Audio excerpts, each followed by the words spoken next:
മഹാദേവന്റെ അനുഗ്രഹം എല്ലാ ഭക്തരിലും നിറയട്ടെ. ഭക്തരെ, നിങ്ങളുടെ പിന്നിൽ നിന്നുകൊണ്ട് നിങ്ങളെക്കുറിച്ച് മോശമായി പറയുന്നവരെ ശ്രദ്ധിക്കേണ്ടതില്ല. അവരെ വിട്ടേക്കുക. കാരണം അവർ നിങ്ങളെക്കാൾ എല്ലാ കാര്യത്തിലും രണ്ടടി പിറകിലാണ്. അതുകൊണ്ടാണ് അവർക്ക് നിങ്ങളെക്കുറിച്ച് പിന്നിൽ നിന്നും കുറ്റം പറയേണ്ടി വരുന്നത്. ഭക്തരെ, ഞാൻ എന്ന ഭാവം ഉപേക്ഷിക്കുക. അഹംഭാവത്തെ മറികടക്കുക. സ്നേഹത്തിന് വില കൽപ്പിക്കുക. പുഞ്ചിരി കൊണ്ട് അകലം കുറയ്ക്കുക. അപവാദങ്ങളെ അവഗണിക്കുക.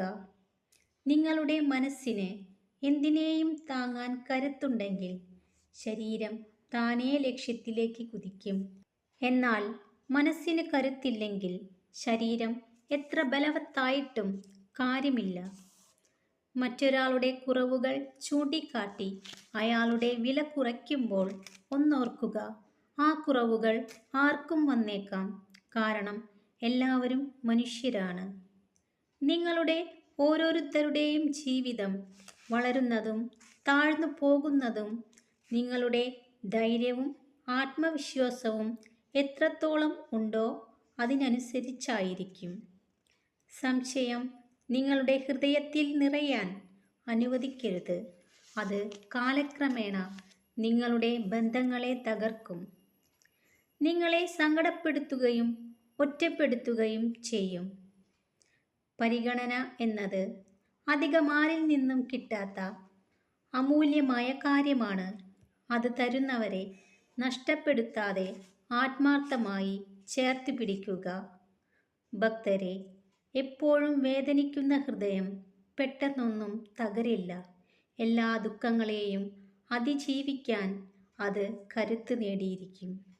അതുകൊണ്ടാണ് ജീവിതത്തിൽ ഒരുപാട് വേദനകൾ ഉണ്ടായിട്ടും കുറേ മനുഷ്യർ ഇന്നും പുഞ്ചിരിയോടെ ജീവിക്കുന്നത്.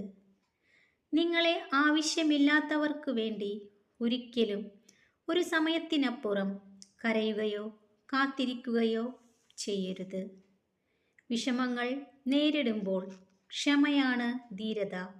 നിരാശയുടെ ഇരുൾമുറിയിൽ തളർന്നിരിക്കാതെ പ്രതീക്ഷയുടെ വെളിച്ചത്തിലേക്ക് മനസ്സിനെ നയിക്കുക. സ്നേഹം കൊണ്ട് വെറുപ്പിനെയും പുണ്യം കൊണ്ട് പാപത്തെയും ഔദാര്യം കൊണ്ട് പിശുക്കിനെയും സത്യം കൊണ്ട് അസത്യത്തെയും ജയിക്കുക. നിങ്ങളെ ശല്യപ്പെടുത്തുന്നവരെയല്ല, നിങ്ങളെ പ്രചോദിപ്പിക്കുന്ന ആളുകളിൽ ശ്രദ്ധ കേന്ദ്രീകരിക്കുക. നിങ്ങൾക്ക് കിട്ടാത്തത് മറ്റുള്ളവർക്കും വേണ്ട എന്നല്ല, പകരം നിങ്ങൾക്ക് കിട്ടാതെ പോയത് മറ്റുള്ളവർക്കെങ്കിലും ലഭിക്കട്ടെ എന്ന് ചിന്തിക്കുന്നിടത്താണ് മനുഷ്യത്വം ഉണ്ടാകുന്നത്. എല്ലാവരിലും മഹാദേവന്റെ അനുഗ്രഹം നിറയട്ടെ. എല്ലാ ഭക്തരും സന്തോഷത്തോടെ ഇരിക്കുക. ഓം നമഃ ശിവായ.